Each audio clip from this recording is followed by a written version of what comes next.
Hello and welcome back. This is So Let It Be Written. This is part two of my conversation with experts from the JFK assassination research community, which is a loose affiliation of historians and freedom of information experts and military people who are going through all the declassified records surrounding the murder of JFK, November 22nd, 1963. So, as Larry Hancock revealed in our November 22nd podcast episode, if you haven't listened to that, then you can pause this and go back and listen to that episode first, but you don't need to. But it shows a little bit of a sequence because my questions are kind of informed somewhat by what I talked to Larry about. But Larry, one of the things he talked about, which I wasn't all that aware of entirely, was the ARRB, which is the Assassination Record Review Board, which started in 1994, releasing these classified documents, this review board. The board stopped dumping these documents in 1998. So for a period of 4 years, they just were declassifying and publishing every JFK assassination record that they could get their hands on that they were able to release that weren't classified or filed under national security issues and needed to remain classified. Obviously, a lot of these records are heavily redacted. There's black ink going through it. There's names are left out, addresses, things of that nature.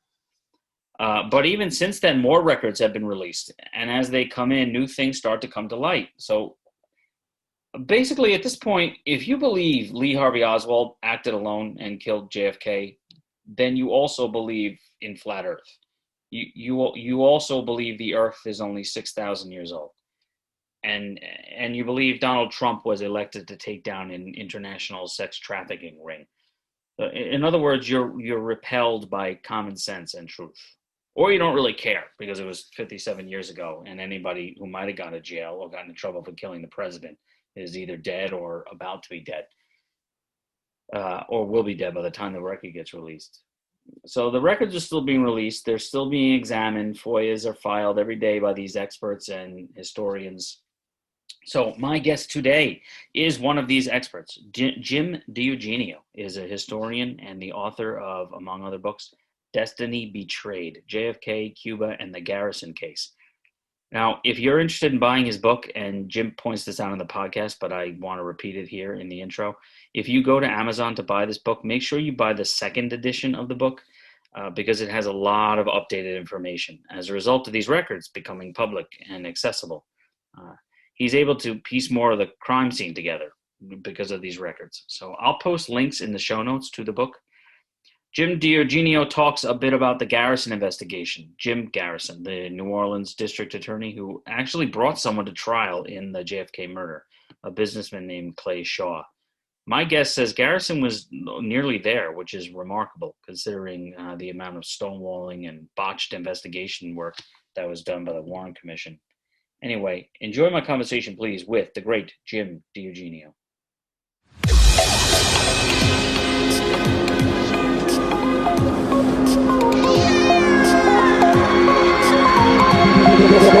Tell me like a Hellcat.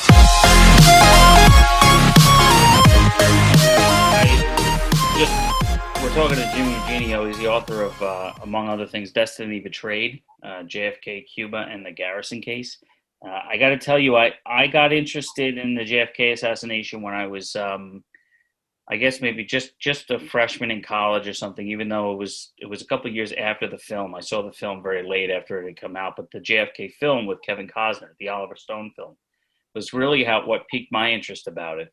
I never got completely bit by the bug where I joined a community or got involved or anything like that. But it always fascinated me and particularly the end of the film when they put up a graphic saying that, you know, even the government has acknowledged at this point, this was in 1991, 1992, they acknowledged that there was a probable conspiracy involved in JFK's murder. But it's always just sort of fascinated me. I've been sort of consumed by it a little bit. And lately I've been really into it as well. And I found these old newspapers that my mother dropped off with me. She says she doesn't know where she got them. She thinks maybe her mother cut them, but I have like the original Daily News newspaper the day after he was killed. I have it all right in front of me.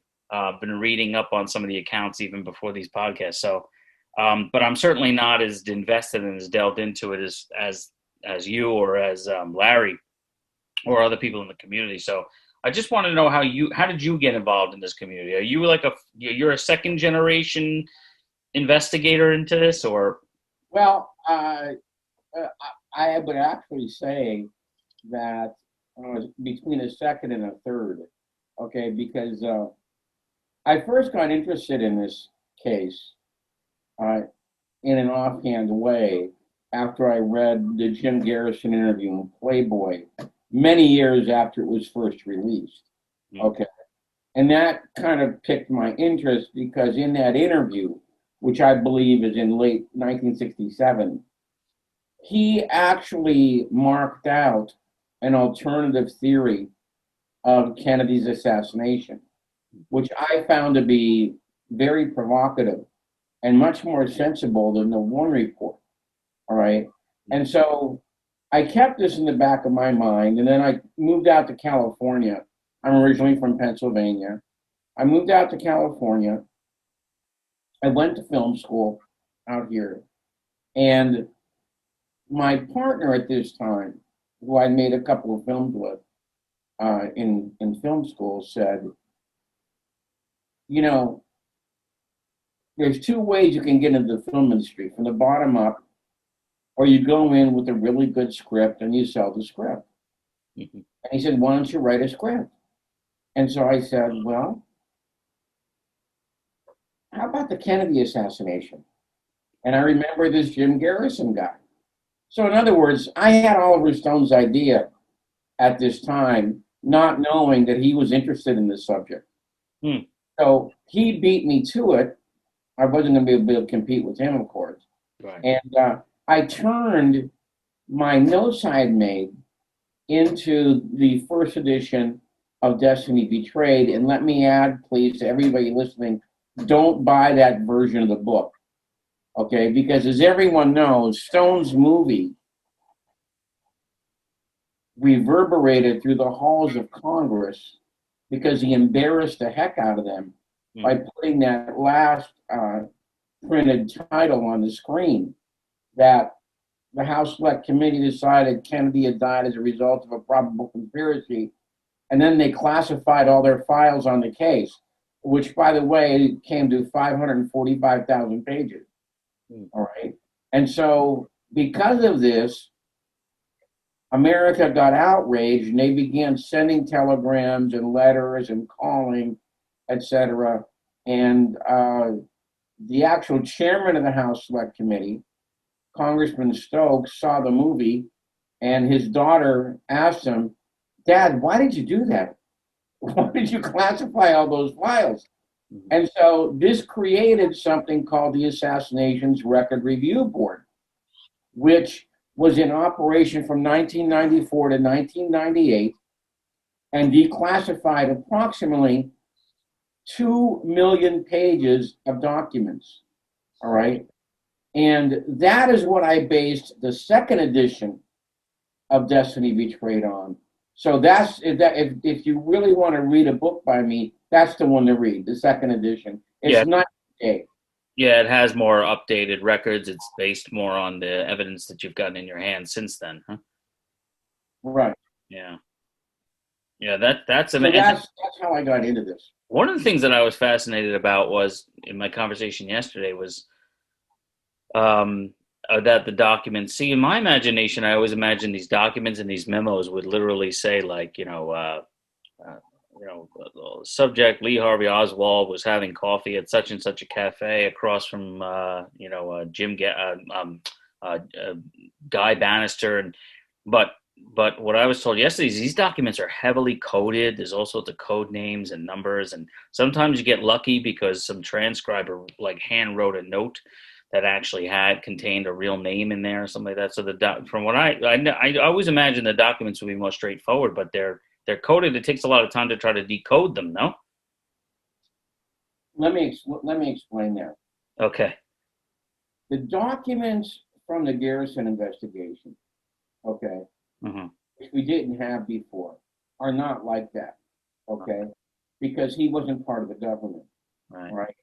The documents that the CIA have, and to a lesser extent the FBI, do have what they call cryptograms in them. Hmm. okay, in which they did not reveal the actual name of the subject, Right. but the cryptogram for the subject. And then people in the research community had to do all the work to find out who is this real person in Right. reality. And by the way, and I have to say, in large part, these people have done a really good job figuring that out. Mhm. Okay, as hard as it is to do, all right. But they, by and large, a lot of them were figured out. Okay, although there's probably still some that they haven't figured out. Mhm. But let me say this: in my opinion, all right, the whole Kennedy case has been rearranged and redefined by the work of the Assassinations Record Review Board, which is probably why the mainstream media relatively ignored it.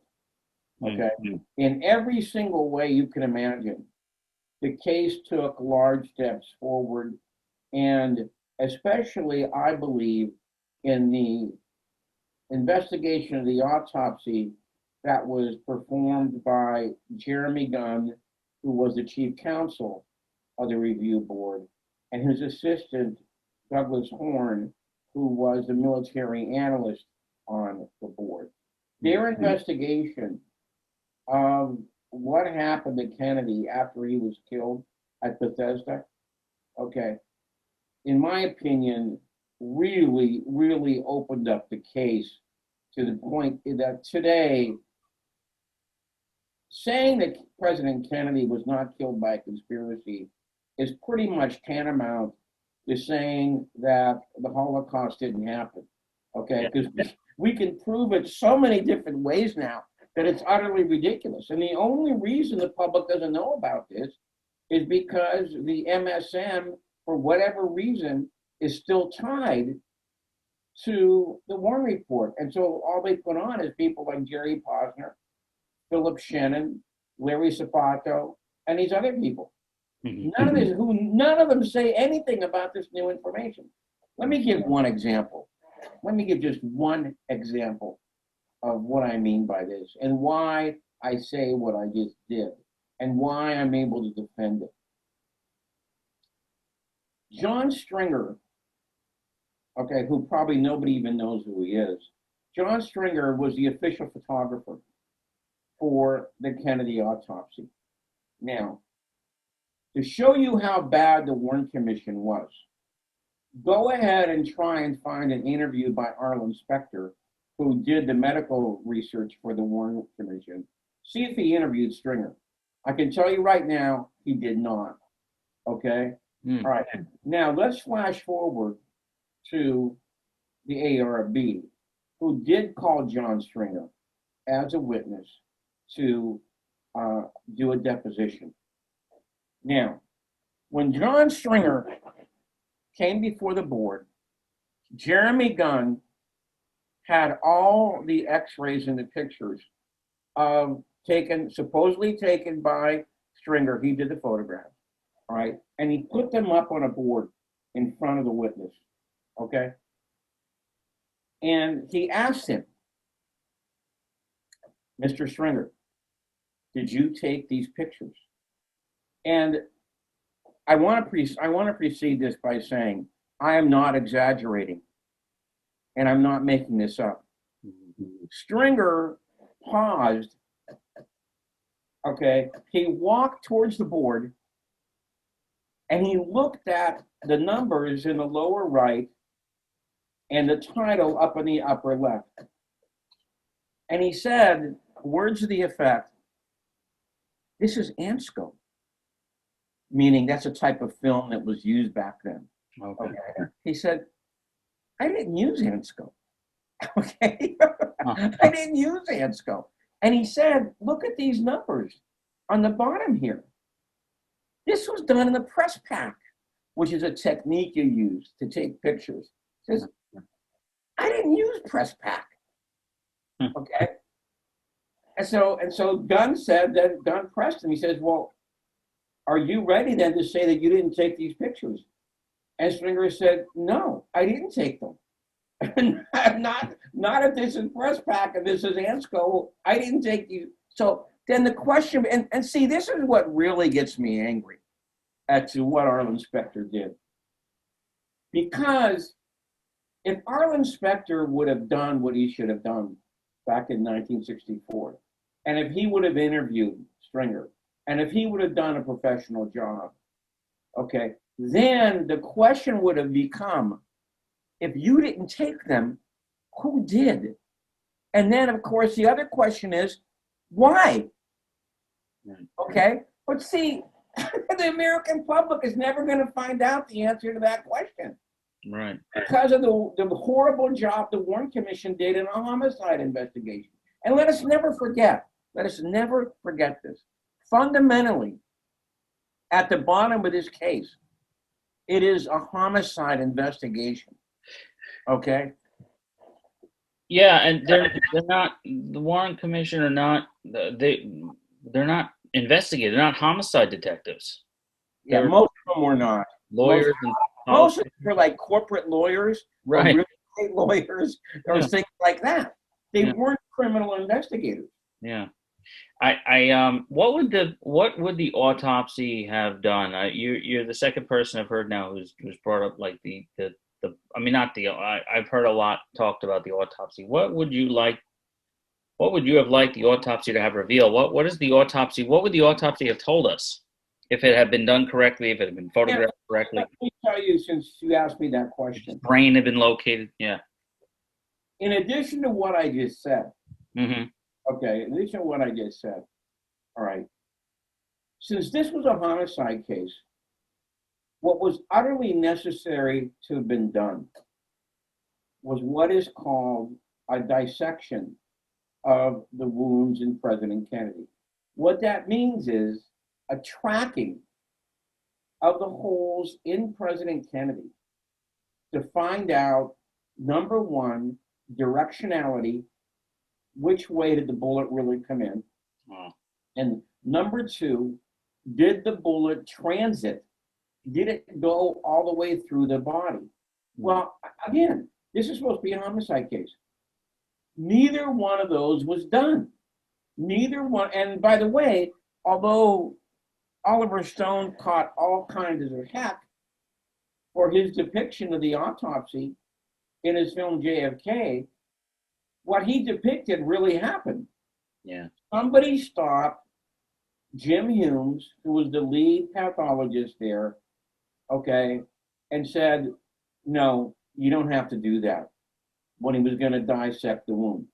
Okay. Now, on top of that, of course, I think everybody knows, the Warren report concluded that one bullet came in behind Kennedy. They called it in the back. It was really, they called it in the neck. It was really in the back. But the other fatal wound, and this was fatal, according to the Warren Commission, came in at the base of the skull, a little bit to the right. Mm. Well, in that case, what you do in order to dissect that wound is you do what they call a sectioning of the brain. Okay? What that means is, and there's one of two methods. You can do what they call a bread loaf section, in which you cut horizontal slices, okay, from one end to the other. Mm-hmm. Or you can do what they call a pie section, okay, in which you cut diagonally, all right? Now, the reason you do that is so you can see the trajectory of the bullet through the brain, okay? Well, if you can believe it, that wasn't done, officially, that wasn't done either. That wasn't done either. So in other words, and by the way, I wrote the script for Oliver Stone's upcoming documentary, JFK Destiny Betrayed. Mm. And I was in there for many years. Henry Lee, who of course is probably one of the best criminologists there is in the entire world, okay, we asked him this question. If you do not dissect the wounds, okay, in a gunshot homicide case, can you actually and accurately chart the trajectory of a bullet? And he said, extremely difficult to do it without the dissection of the wounds. Okay? So here, all I've been talking to you for 10 minutes so far. Yeah, we have fake brain pictures, okay? No dissection of the back wound, no dissection of the skull wound. So therefore, no way you can tell what the trajectory was in this murder case. And this is not some guy, like on the south side of Chicago, okay? This is the president of the United States. Right, right. Yeah, no, you think every precaution would have been taken to make sure they dotted every I and Right. crossed every T. Tell us about, tell us what about Destiny Betrayed a little bit. What do you think happened then on November 22nd? Oh, you mean my book? Yeah. What do you think happened? Like, what is your overall thoughts on it? Is it Okay, in my book, and by the way, the documentary is not based upon my book. Oliver just took the title of it. Gotcha. Okay. We really don't deal that much with the Jim Garrison case in the film. I think it's only like maybe 15 minutes. All right. In my book, Destiny Betrayed, the second edition, in that particular book, I spent over 400 pages on the new documents in New Orleans, and I tried my best to put together a scenario for what I believe happened in the case. Mm-hmm. All right. And to give you a very short description, I believe that Oswald was being manipulated by people in Dallas, by people in New Orleans, okay? And they put him in this position that the actual framing device was this so-called trip to Mexico City, all right? Which and all this stuff got injected into the media in a remarkably short period of time. I mean, newspapers, for the only time in my life, they put out an extra edition in my hometown, Erie, Pennsylvania. And the TV news, radio news, all this stuff about Oswald in New Orleans and Oswald in Mexico City got into the mainstream media in a remarkably short period of time. So therefore, literally almost overnight, everybody assumed Oswald killed Kennedy because he was a communist. Okay, all right.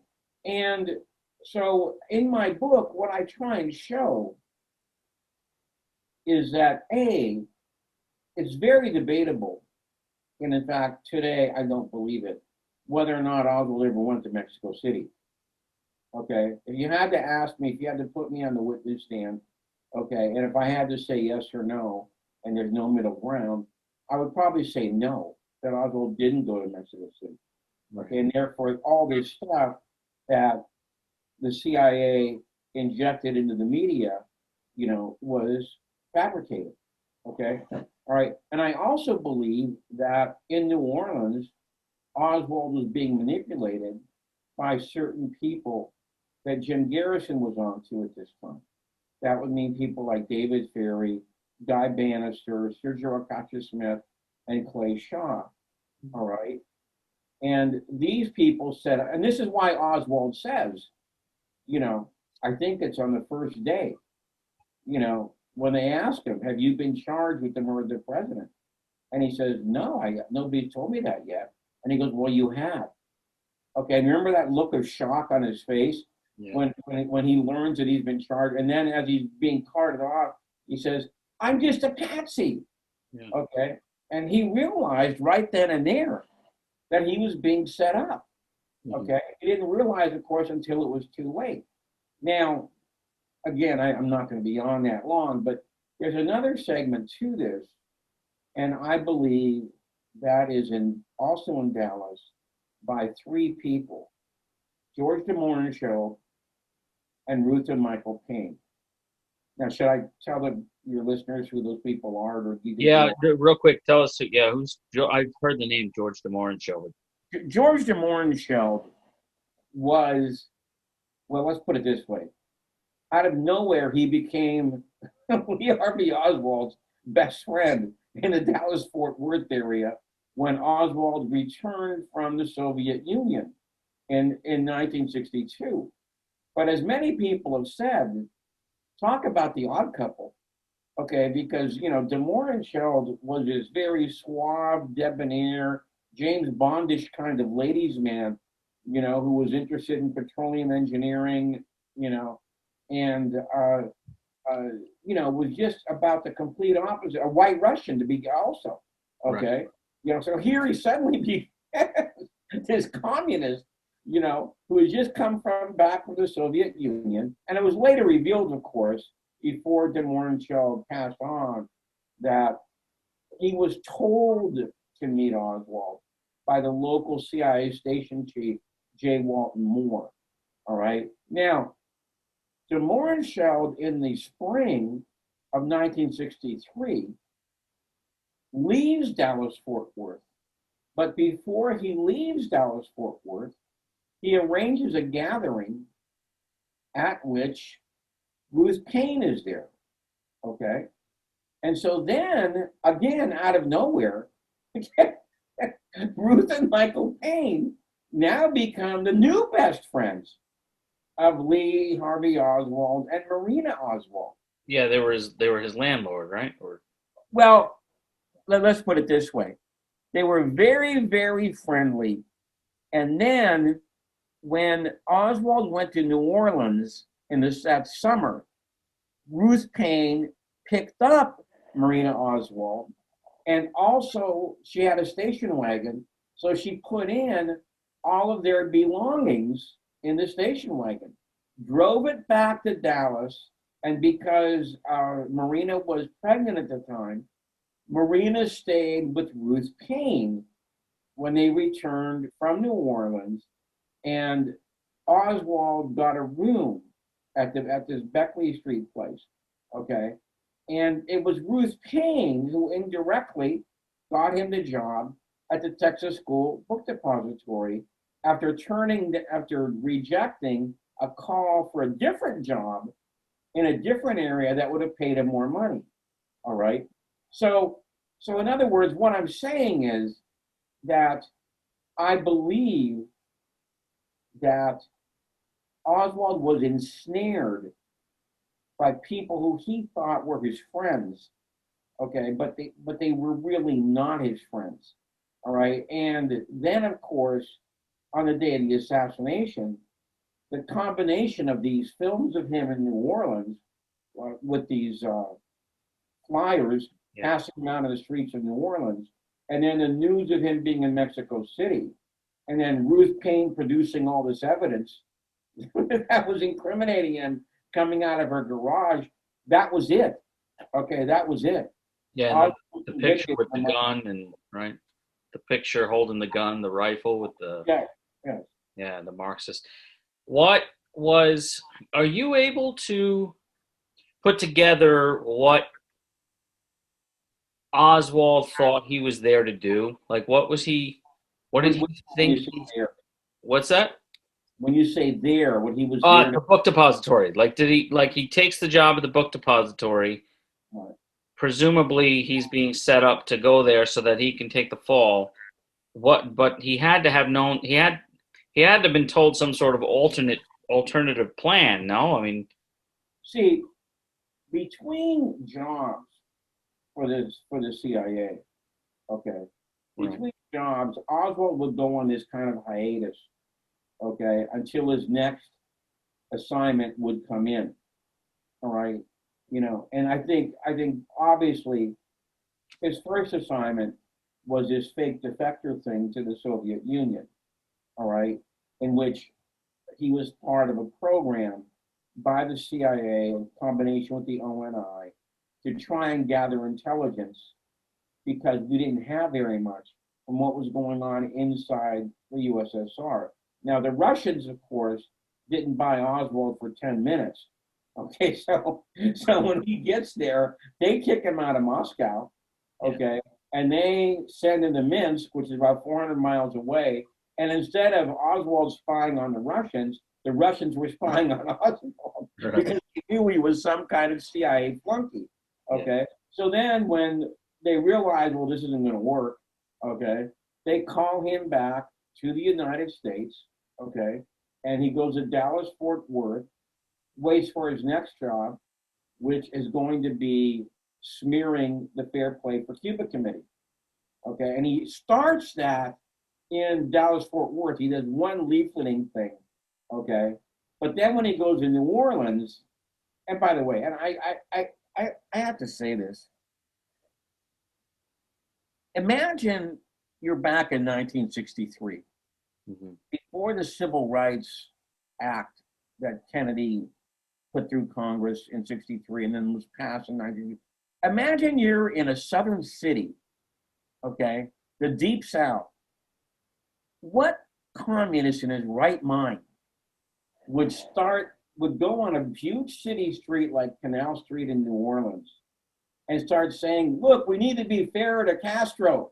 Okay, right. What are we doing here? Okay. Yeah. And by the way, when I talked to a former communist, okay, he said, Jim, when I saw that, I knew that Oswald was not a communist. Yeah. Because he never did that. That is the dumbest thing you'd ever want to do if you were a communist at that time. What we would do is we would go in at night, okay, and we would leave the literature in the foyer of an apartment house so that we would not be identified and the person picking up the literature would not embarrass himself by stopping on the street and getting something like that.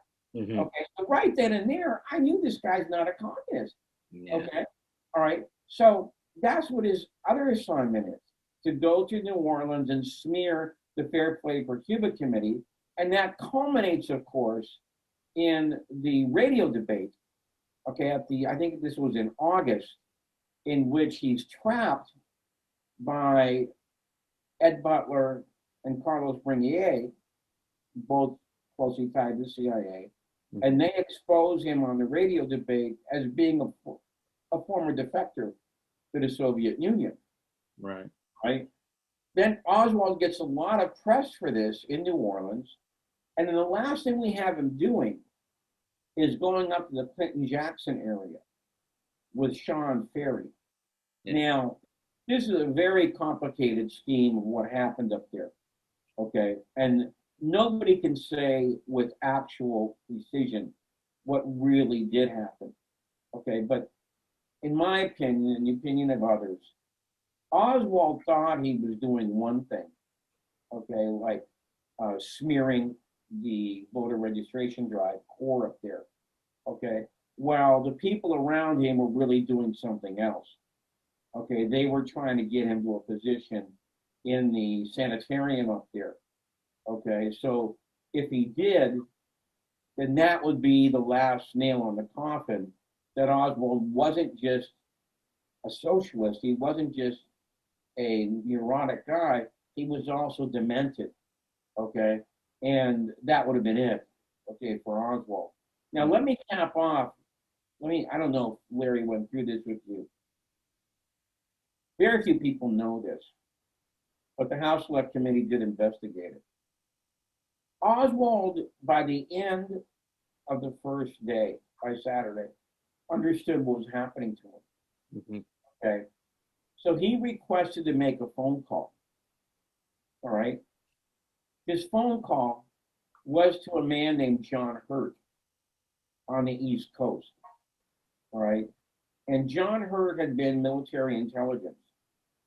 All right, and he was located about 100 miles from the Nags Head Naval Base in North Carolina, which I think is on the Outer Banks.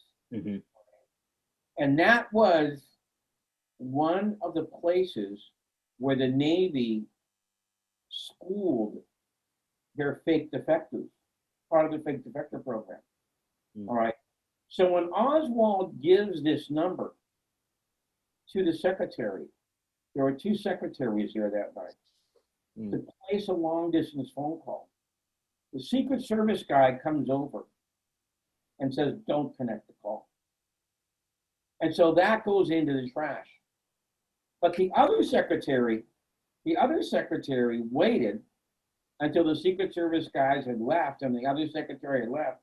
She picked it out of the trash because she was curious as to, wait a minute, why didn't they want him to complete this phone call? And when they showed this to Victor Marchetti, who used to work for the CIA, and they explained the whole thing to him, they said, "What do you make of this?" In my opinion, Oswald was trying to get to an outside handler, and he needed instructions. What do you guys want me to do? Do you want me to deny everything, or what? Okay, are you going to save me at the trial? Okay, and so when he tried to do that, Marchetti said that was it. Okay, that was it for him. And of course, the next day, Jack Ruby comes in to the Dallas headquarters. There's 70 cops sitting there, okay, and polishes off Oswald on national television. Now, when it comes to Ruby, are you of the opinion that he was involved, or is there room for him to have been just legitimately a distraught Kennedy supporter who just lost his mind temporarily? I believe for 10 seconds that Ruby was not involved. Okay. Okay. I mean, one of the things I did in Destiny. I don't either, by the way, but just had to ask. Yeah. Okay, good. One of the things I did in Destiny Betrayed, and I did a lot of work on this, okay, is I thoroughly examined all the testimony, all the circumstances about that day, the day that Ruby shot Oswald. From the beginning, from the morning, until the afternoon, until the aftermath. All right. And the Warren Commission, well, this is par for the course with them. The Warren Commission misrepresented how Ruby got in to the basement. He did not come down the Main Street ramp. Okay. That is just complete and utter baloney. All right. All right. And in my book, I explain why that, and the Warren Commission did not even interview the guy who was probably the best witness, okay, because there was a policeman he understood what was going to happen, the transfer was going to happen. Yeah. He was right across the street from the Main Street ramp, leaning up against his car. And he said he knew Ruby, all right? And he was standing right there. Says there's no way in the world Ruby came down that Main Street ramp. Okay, he did not come down the Main Street ramp. He never got to testify before the warrant. No, yeah, of course. By this time, you understand why. All right. So Ruby obviously had to come in a different way. Ruby lied about this. The Dallas police lied about this. Okay. Ruby came in the back way. All right. And then the security team and the Dallas police lied about the doors being locked. All right. Because the House Select Committee interviewed the custodial team, and they asked them, they said, is it possible if you did not lock this door that you could get in from the outside? And they said yes. Okay. So obviously Ruby came in from the back, went up the stairs, okay, and had enough time. And by the way, if you get a chance, if you want to see the ultimate truth of what Ruby really did, okay, there's a film called Evidence of Revision on YouTube. Mm-hmm. And it's this guy who somehow collected this amazing photography, which the mainstream media does not show you whenever you see this Kennedy assassination address. It is plain as day as anybody can see that Ruby is hiding behind Blackie Harrison, one of the cops on the Dallas police force, before Oswald comes out. All right, anybody can see this. He's clearly hiding behind this guy. Now, the question is, why would Harrison let him hide behind? Okay, all right, and then to top it off, and let me explain how I got into this next thing I'm about to tell you.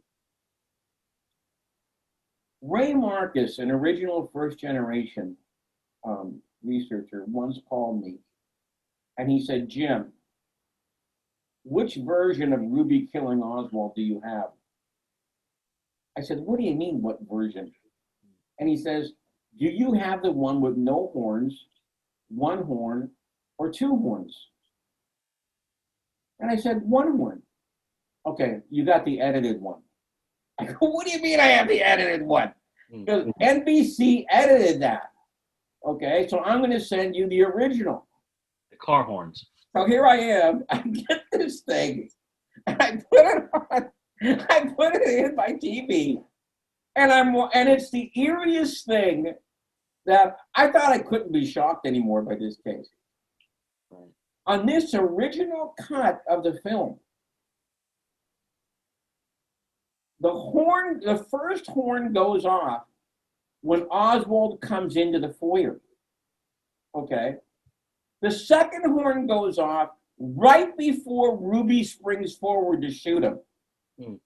Okay, now, let me say this. I'm not saying there was a signal system set up. I'm not saying that at all. I'm just saying that it looks very, very weird, okay, if you watch Ruby hiding behind Harrison, then you link this up together. In other words, again, this should have all been investigated by the Warren Commission. Right. Right? And it was not. All right. I wish they had taken him up on his offer to. He asked Warren, right, and Dulles to take him out of Dallas, right, and bring him up to DC, and they refused to take him. I wish they had done that. Said that 3 times. Yeah. So then why? So I guess the question then becomes, and it sounds to me like it's some of the reading that I've done around, some of your work that I've read, some of your articles I've read. It has something to do with the fact that certain people within the CIA, within the intelligence community, maybe even within our level of government, didn't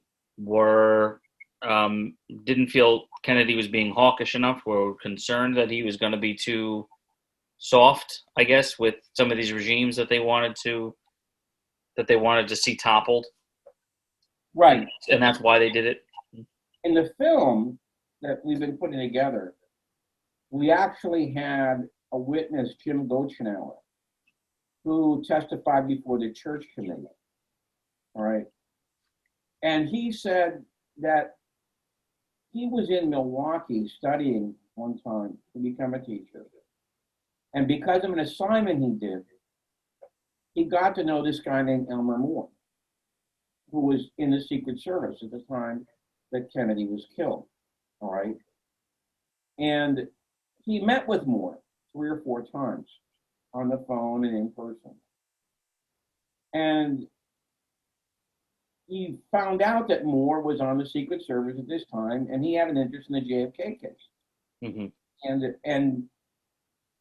And Moore said, "Oh, I did a lot of work on that case. And I can tell you right now, if you put together a list of suspects, it wouldn't be the Russians. You know why? Because the Russians loved John F. Kennedy, because he was selling this country out to the Soviets. The guy was a Pinko. And Jim DeEugenio said, Jim, he started to get rabid. Okay? I was actually kind of frightened. All right? And so I started asking him some questions. I go, well, what do you base that upon? Why do you think that? Okay? And he said, at this point, he pulled out a gun and he slammed it on the table. And he said, who are you working for? I said, oh, I'm not working for anybody. I'm just a private researcher. Yeah. I'm just interested in the case. See, you have to understand something like that to understand the mentality of the people and the levels who were investigating this case. All right, they despised Kennedy. All right, now let me finish that story. Elmer Moore ended up being the chaperone for Warren on the Warren Commission.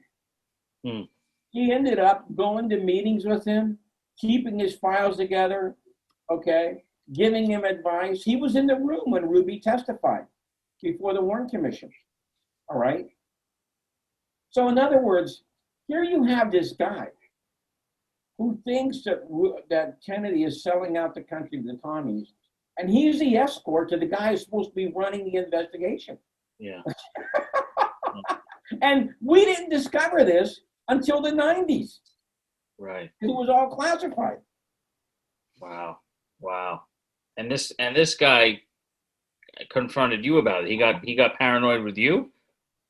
No, Jim was just telling me about it. Yeah. Telling me that it was really scary. Yeah. This guy. Okay. Wow. And to think that this guy was a part of the, and by the way, do you know what else Elmer Moore did? Elmer Moore was sent to Dallas within a week or two of the assassination, and him and Roger Warner, his partner, manipulated the testimony of the Dallas witnesses so that they would not say unequivocally that the wound in Kennedy's neck was one of entrance. Because that's what they had originally said. Right. That's what Malcolm Perry said on the day of the assassination. There's a press conference in which he said that I saw the wound on the neck and that was one of entrance. All right. Now, in addition to what I just told you about Elmer Moore and Roger Warner massaging the witness testimony, after Malcolm Perry did that press conference, which I think was about 2:00 when he was done, which would be about 90 minutes after the assassination in Dallas, Central Standard Time. Malcolm Perry, as he was walking from the podium, was stopped by a guy with the suit on, white shirt and tie, grabbed him by the elbow, and he said, "Don't ever say that again." Now, how do I know this? Because in this film, The Parkland Doctors, Dr. McClelland, who worked at Parkland Hospital and who was actually in the emergency room along with Perry, okay, he saw that happen. Now, I don't have to tell you what that means, because I think, again, any homicide investigator who hears something like that would come to the conclusion that, wait a minute, in 90 minutes, they knew what the cover story was going to be? You know, that's amazing. That is amazing that it be clamped on that fast. Yeah. And to me, again, if you're investigating a homicide, that has to indicate it was an inside job. You know? I remember reading about that one of the things that was fascinating is how quickly they were able to turn around such a comprehensive biography of Oswald, you know, right. for the media to take and run in their papers. You know, yeah, within 2 or 3 hours, you have this whole thing about Oswald getting busted out over the wire. Yeah. And people accepting it. Yeah. Do you think that all these strands of conspiracies that you hear about it, like the mafia, cancer researchers, communists, anti-communists, I've heard arguments that it was communists who did it, and then also anti-communists might have done. The CIA, the Dallas political machine, pro-Vietnam hawks at the cabinet level. Does that all hurt the process of getting to the truth, or do you think that because there were a couple of communities that were involved in this, that inevitably you have to look at the whole fabric? I don't know if I'm answering that question properly, but like there seems to be a lot of different people who could have been invested in killing Kennedy. Does it help or hurt the process of trying to figure out what happened? Or is it good to maybe investigate any and all angles? Because I've heard Lamar Waldron has a very strong mafia case in his book, that it was the mob, that it was... I reviewed both of Lamar Waldron's books. Yeah. Okay. Legacy of Secrecy and Ultimate Sacrifice. Yeah. The first review was about 15 pages long. The second review was about 20 pages long. Yeah. And I spent a lot of time and a lot of effort showing why it's so flawed. Okay. Now, am I saying that the mafia was not involved? No, I'm not saying it wasn't involved. But what I'm saying is, I don't believe they were involved at the planning stage. Okay. I believe they were called in to get Ruby, all right, to go in and to polish off Oswald, all right, okay. Now, if you ask me who was really involved at the planning stage, I would have to say it was probably the CIA and the Pentagon, okay. Yeah. Because now, why do I say that? The short answer is, I believe that Oswald was working for the Central Intelligence Agency as an agent provocateur, all right? And then that's how they manipulated him into being the position that he was.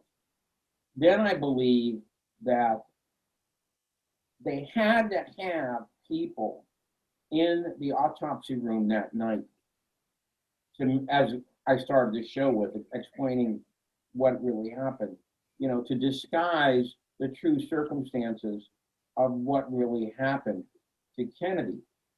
There, I believe, and this is something I didn't mention, I think most of us know, you probably know, Humes burned the first draft and the notes from the autopsy. Right. Yeah. And should I explain that? I mean, your listeners. Yeah. Go ahead. James Humes was the lead pathologist, assisted by Thornton Boswell and Pierre Fink. All right. Humes was supposed to be the guy who wrote the autopsy based on notes, okay, from not just him, but the other two autopsists. Well, Humes, Humes, I can hardly stop laughing when I say this, it's so stupid. Humes burned his notes. Fink's notes were stolen, okay, all right, and then Humes burned the first draft of the autopsy report, all right. Now, there's some people like David Mantic, who's very good on the medical evidence, all right, and Doug Horn, who worked for the ARB, that says they also disposed of the second draft of the autopsy report. That never got transferred to the archives, all right? And there's evidence for that. So what we have is essentially the third draft of the autopsy report. Okay, now that evening, really, when you're doing an autopsy, what you need are the pathologists and their assistants in the room. Okay, what were 40 top brass military guys doing there? What were they doing there? There were the official count is there were 33, but Siebert and O'Neill, the two FBI guys who put that list together, said not everybody signed. So it's probably more like 40. What were they doing there? What was Curtis LeMay doing there? What on earth would Curtis LeMay, should I explain that? Yeah, that's the first time I've heard that name. Who's Curtis LeMay? Curtis LeMay was the Air Force Chief of Staff during the Kennedy years, all right? He strongly opposed what Kennedy did during the missile crisis, all right, which is going for the quarantine of the island, the blockade. And LeMay essentially told Kennedy, what you're doing is what the Allies did to Hitler at Munich. About the worst possible thing you could say, you know, at that particular time. Yeah. All right. And so he also wanted heavier bombing of Vietnam, all right, et cetera. All right, which Kennedy opposed. On the day of the assassination, there's what we have, the Air Force One tape, okay, in which captures communications going from Washington to the plane as it's coming in to the Capitol that night. The ARB tried to find the most fullest tape of that they could. Right? They said, well, this is it. It turned out that wasn't it. Years later, in private hands, surfaced a fuller transcription and a fuller tape. Now, what was cut out? Curtis LeMay was flying into Washington from either Canada or Michigan. Okay. Mm-hmm. And this was supposed to be kept a secret. And his first assistant, a guy named Dugman, didn't even know until LeMay was in the air. Okay. And he's trying to reach LeMay on the Air Force One tape, but LeMay doesn't reply. Then when LeMay lands in Washington, he disobeys orders. Okay. And instead of landing at Andrews Air Force Base, he lands at National Air Force Base. Okay. Now, let me ask this question. Why would he disobey orders and land at the wrong airport? Well, maybe because there were tons of media at Andrews and they would have recorded him landing there and they would have said, there's Curtis LeMay. All right. Yeah. All right? Now, we only discovered this log of him landing there. The ARB discovered it. They did an extensive search of all the airport of who came in that night. And it was a miracle they recovered this. All right. Then, during the actual autopsy, there's a guy smoking in the gallery. All right. Mm-hmm. And Humes tells this guy, one of the scrubs there, Paul O'Connor, tell that gentleman in the back over there to please put out that cigar. All right. Right. O'Connor walks over to the end of the gallery. He takes a look at this guy, turns around, comes back and tells Humes, Dr. Humes, that's Curtis LeMay. I can't tell him to do that. Okay. Yeah. So now again, here's my question. If this was a real homicide investigation, you'd have called in Curtis LeMay and asked him these questions. Right. Why were you flying into Washington on the day of the assassination? Right. Why did you not respond to your first assistant when he tried to talk to you on the Air Force One tape? Why did you land at the wrong airport when you were ordered to land at Andrews and you went to National? Yeah. Were you in the room smoking a cigar during the autopsy? Yes. See, but because the Warren Commission was such a horrendous investigation, we can only ask those questions now. Yeah. Yeah. What do you think of the and what have you found about, because this is the first time I heard about this, was that there was an attempt on Kennedy in Chicago that kind of got foiled, and that there was another attempt in Tampa. Is there any truth to that, or? Yes, there is. Oh. We talk about it in the film. Okay. We talk about it in the film. Now, the Chicago one is more filled out. We have more information on that one because a very famous author wrote about this in the Chicago Independent. Okay. And he did a very long series that I would say is about, that was a tabloid. I'd say it's about 10 tabloid pages long. And with a lot of interviews, okay, about it. And so people picked up on that, all right. And Jim Douglas wrote about it in his book, his best-selling book, JFK and the Unspeakable, all right. Now, what's so important about that is that how it resembles the Dallas plot. Right. In different ways. Okay, for instance, in Chicago, the limousine was coming off an exit, making a right turn in front of a tall building. Right. Okay.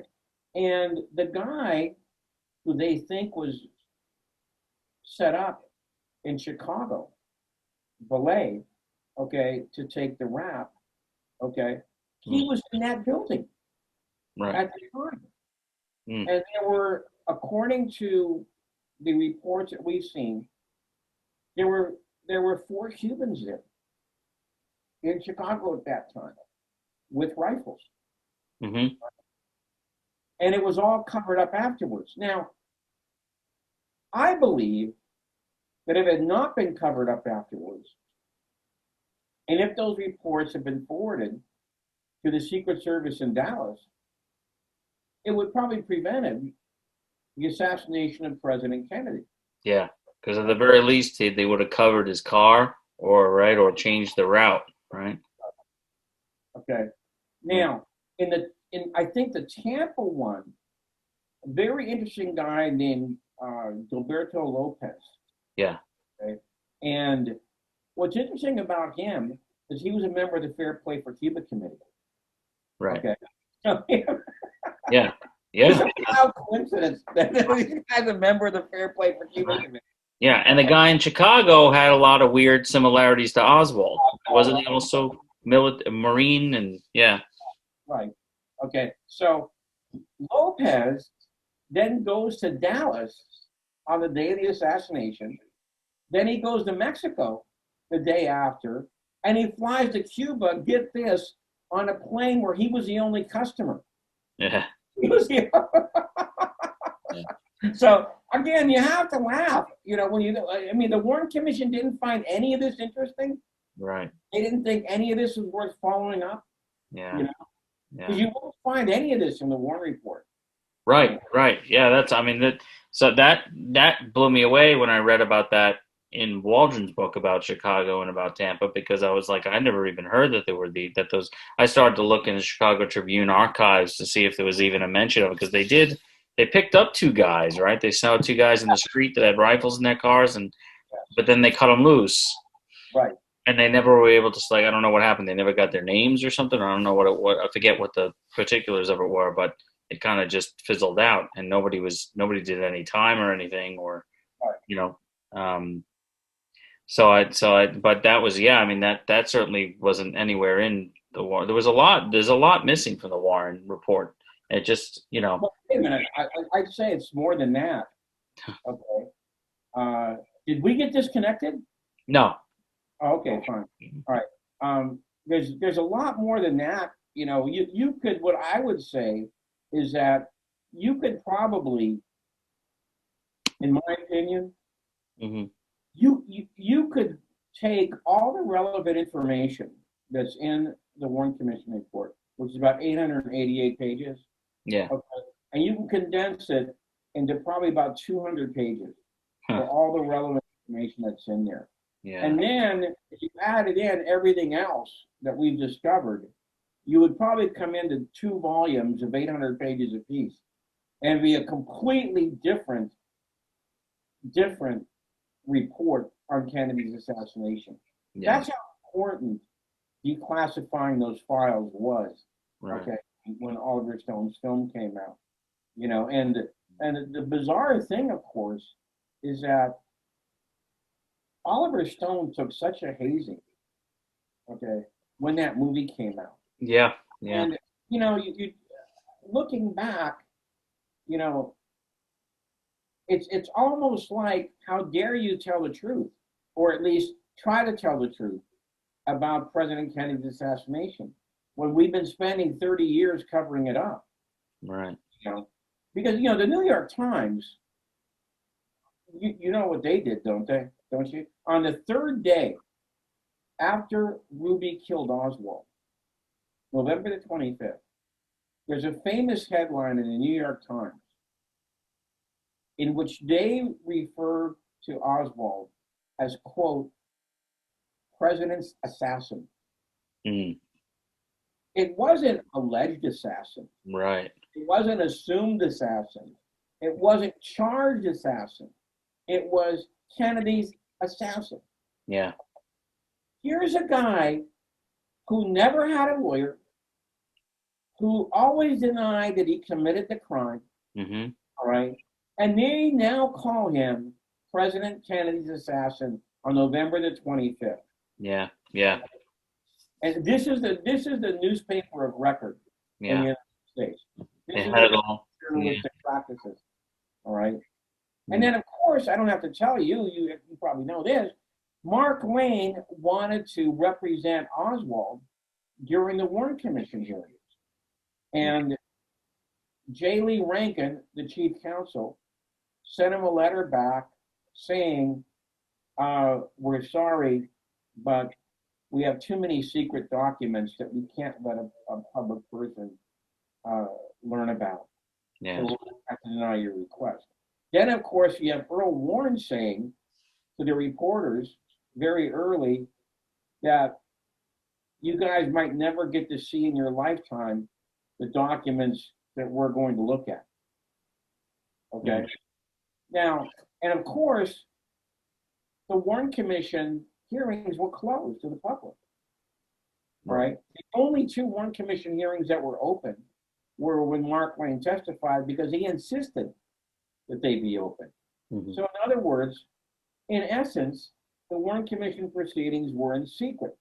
Right. And then the problem with that, of course, is that so many witnesses, when they finally saw their testimony in print, said, wait a minute, that isn't what I said. Right, right. And this included not just the Warren Commission testimony, but the FBI reports. There were even FBI reports when witnesses finally saw, wait a minute, I didn't say that. Okay, this is the wages of secrecy. Okay, when you have this kind of ultra secret government that we have, this is the price you pay for it. Yeah. You know, you lose democracy. Well, and they gaslight you too because they tell you that it's in the interest of national security that you don't know these things.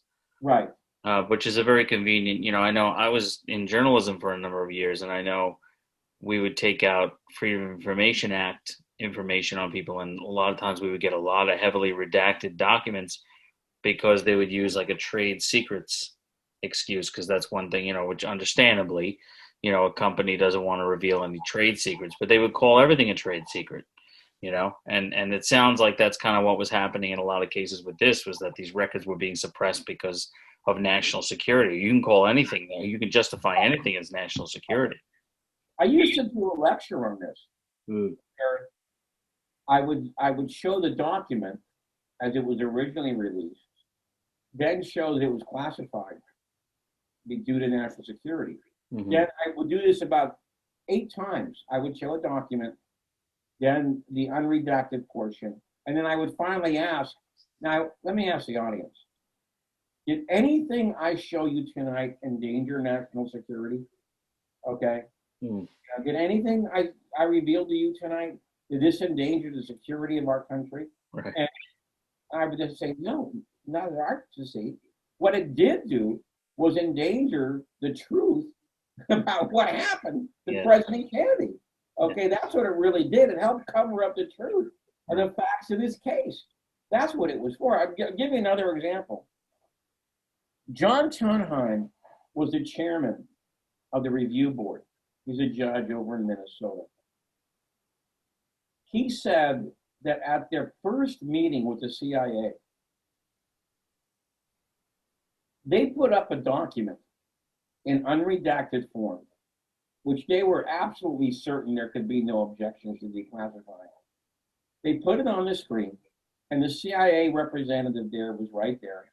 And Tonheim turns to the guy, and he says, what could you possibly object to in declassifying that document? Mm-hmm. And the guy says, I don't know, but give me a couple of minutes, I'll think of something. Yeah, exactly. Yeah. And see, that's the attitude these guys have. Absolutely, yeah. That they're above the law. Yeah. Okay. Yeah. Now, the FBI, the first meeting with the FBI, okay, the lawyer for the ARB explained what they were doing, and that they had now had the sanction to release all of these documents, and the FBI or whatever agency the document came from, they have to explain why they should not, because in a Freedom of Information Act, which was a law before the ARB, okay, you didn't see the document and you had to make the case for it being declassified. Well, now the burden of proof was reversed. We got the document. You now have to make the case of why we should keep it secret. And so the guy, the FBI guy there, who was the representative, turned to the FBI lawyer and he says, "Can they really do that?" And the lawyer goes, "Yeah, that's what this law now says." That's the And process. so that's what the game is going to be for the next 4 years. Is there a document out there, or that you think is out there, that you would love to get your hands on? Like anything that you're really like licking your chops to get your hands on? Well, I don't know if you know this. I don't know if Larry told you. There's still 15,400 pages of documents Right. that are still being withheld. Mm. All right, either in whole or in part. Now, the ARB closed shop in 1998, Right. which is, as anybody can tell you, 22 years ago. Yeah. Okay. Now, there was a clause in the ARB law that said no matter what, everything has to be declassified in 2017. So what does Trump do? Trump tweets about a week before the 2017 date that I'm looking forward to seeing the last of the JFK documents finally declassified. All right. Mm-hmm. Then what happens the day before they're supposed to be declassified? The FBI and the CIA demand this emergency meeting with Trump. And what does he do? Like everybody else, he now says, all right, we're going to have a 6-month extension. Mm. So what happens at the end of the 6 months? He now says, now we're going to have a 3-year extension. I did not know that. That's good. Wow. Now we have to wait till 2021, Okay. which will be 58 years. Yeah. Yeah. Past the Kennedy assassination to see the final documents that are being withheld. Now, you asked me, I would like to see the file on George Joannides finally released. George Joannides was a guy who was a CIA PSYOP specialist. He was called out of retirement when the House Select Committee on Assassinations started getting access to CIA documents. Mm. And there was a deal between the House Select Committee and the CIA that no one who was operative at the time of the Kennedy assassination would be placed in a liaison situation with their investigator. Okay? So when the House Select Committee chairman cleared Joannides, Joannides said that no, I was not operative at the time of the Kennedy assassination, all right, in the United States. And the guy believed him. It later turned out that Joannides was one of the biggest obstructors to the investigation of the Kennedy assassination, all right. They started now getting files that were either redacted, non-responsive, or was not the full file. Something that didn't happen before. It later turns out that not only did Joannides lie, he actually was an operator at the time of the Kennedy assassination. Mm. He was the CIA liaison to the DRE.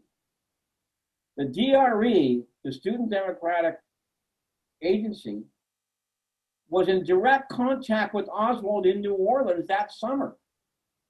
People like Carlos Briguier, okay, worked with the DRE.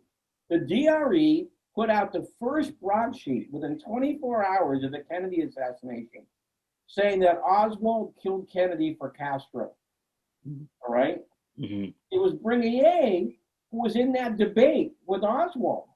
Wow. That then gets out on TV and the radio. All right? Yeah. So here's George Joannides paying these guys. He was actually paying them thousands of dollars a month to do this stuff. And he tells the HSO, no, I wasn't operative at that time. Yeah. No. All right. And so I would like to, and they've hid his file. Okay.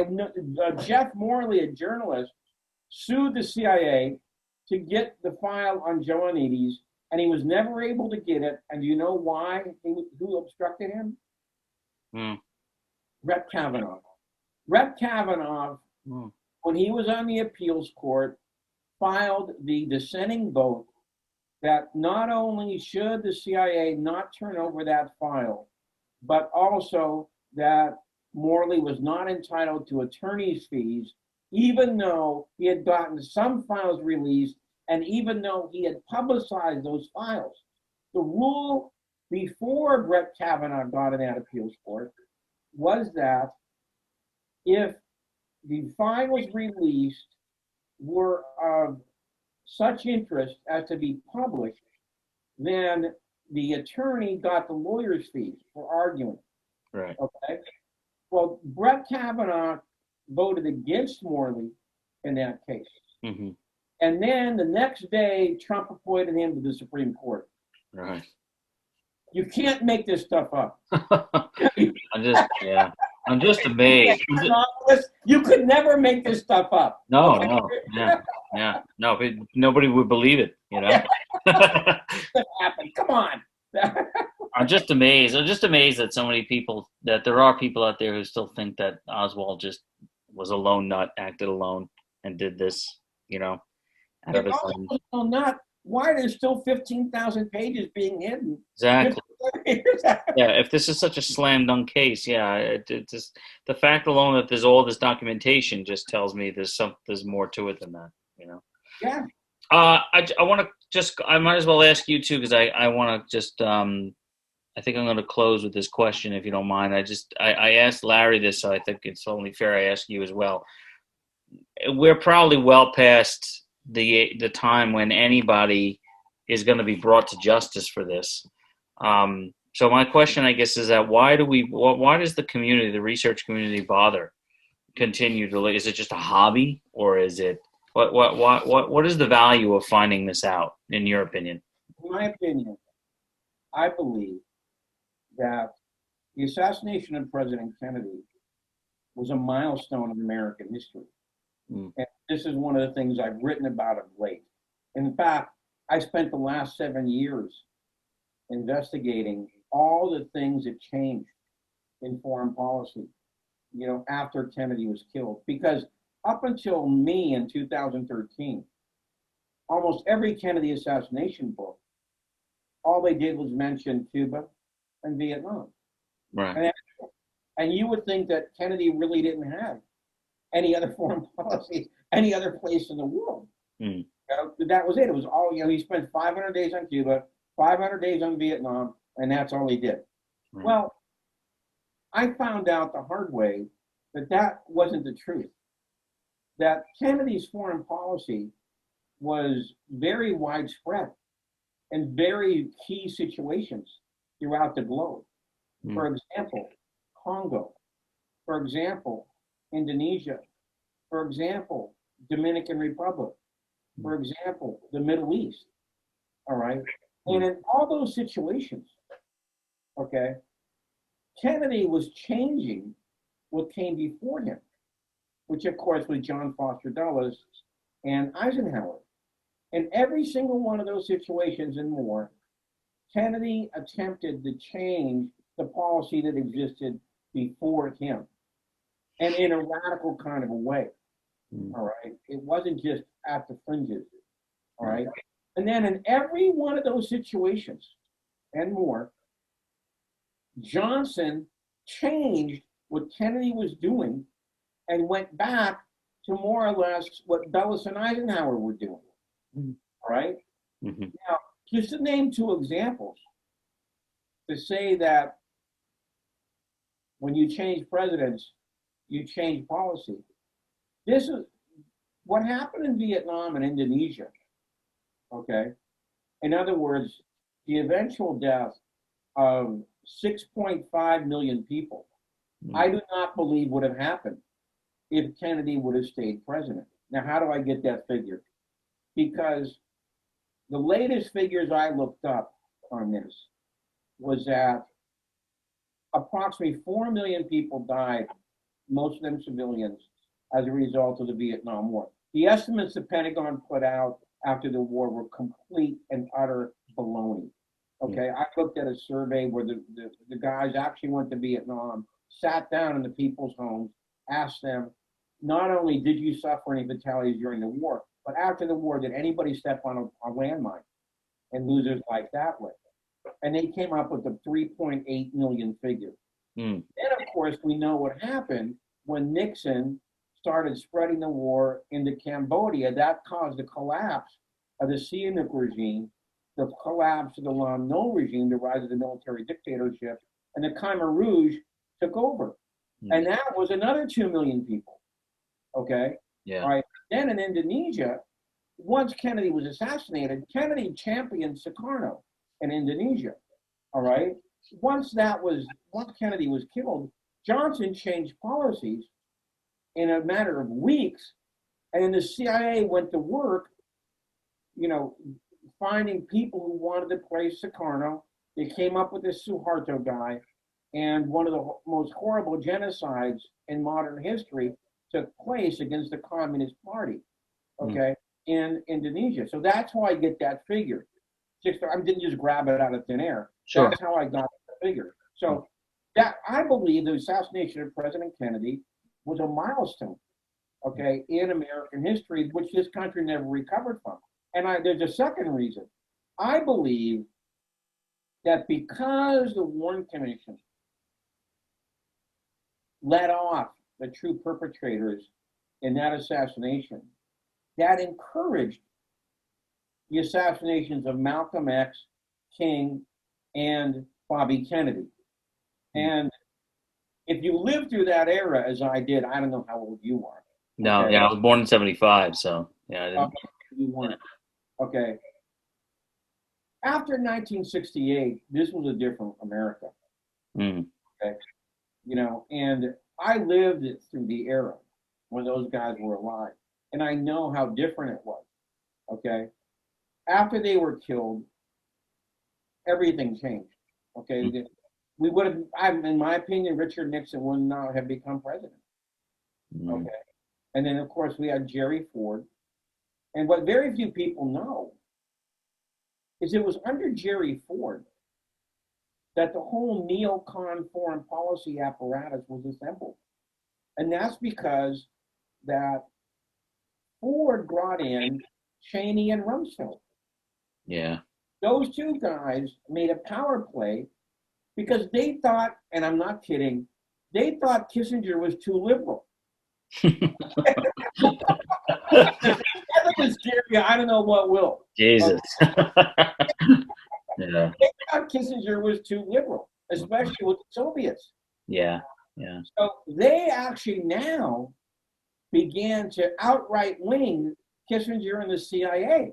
And they came up with this whole neocon foreign policy. Yeah. And then that was the absolute burial of any kind of any remnant that was maybe still left over from what Kennedy had tried to do. That was it. And that just buried it. Yeah, and if you want to kick it further down the road, I mean, Cheney is the architect, really, I think, of what happened in the Middle East in 2000, 2001, the invasion of Iraq in 2003. Right. Yeah. So that's why I still study this, because I still think it's important. On my website, kennedysandking.com, I have an essay on Kennedy's Middle East policy, because Kennedy, unlike Eisenhower, unlike Johnson, unlike Nixon, actually tried to form a relationship with Gamal Abdel Nasser of Egypt, who, in my opinion, and the opinion of a lot of other people, was really the last great Arab leader in the Middle East, who was not one of these guys, like MBS in Saudi Arabia with the hijab and the turban and all that. He dressed in a suit and a tie, and he wanted to modernize Egypt. Okay, he became a great hero when he nationalized the Suez Canal, and he was then attacked by England, France, and Israel. Okay, and Kennedy recognized that this is a guy I can deal with. This is a guy who's not a relic of the past. Okay, who's not a fanatic, who's not a feudalist, who wants to modernize his country. Okay, I can use this guy as a way to reach out to the moderate elements, in the Middle East. Okay, so that's another example. Mm-hmm. All right? That's why I think, and again, let me add one last thing. Sure. As much as there was a giant cover-up about the murder of President Kennedy, and I've been talking about that all night. Mm-hmm. There was an equal, and I believe more extensive cover-up about who he really was. Mm. Because when you put those two together, okay, Yeah. you find out why he was killed. Right. Not just how, but the why. For the why, right. That's an important one. This has been great. Jim, I appreciate you talking to me and taking this time. This has been really cool. I've been getting so much fascinating information the past couple of days that, there's a lot to, there's even names I'm typing down because I want to look a little bit deeper into this. You're not out of the game, right? You're still looking at documents. Like Larry said, he's kind of retired. He's done with it, but he's saying he's retired now. Yeah, that's what he says. He says he's done. I don't know. Says he's out of the game. Yeah. I'm still writing. I'm still reading. And so I don't see any in the near future where I'm going to retire and start playing golf. Yeah. Are you on Twitter, Facebook, anything like that, or how can people reach you? YouTube? I'm on Facebook. Okay. I have my website, kennedysandking.com. And when I'm on Twitter and Facebook, I do post some of my articles, okay, when the time is right. Okay, but I'm also very interested, of course, in the modern world. And so I comment on those things also. Gotcha. Thank you for talking to me. I appreciate it. Sure. All right. Pleasure. Talk soon.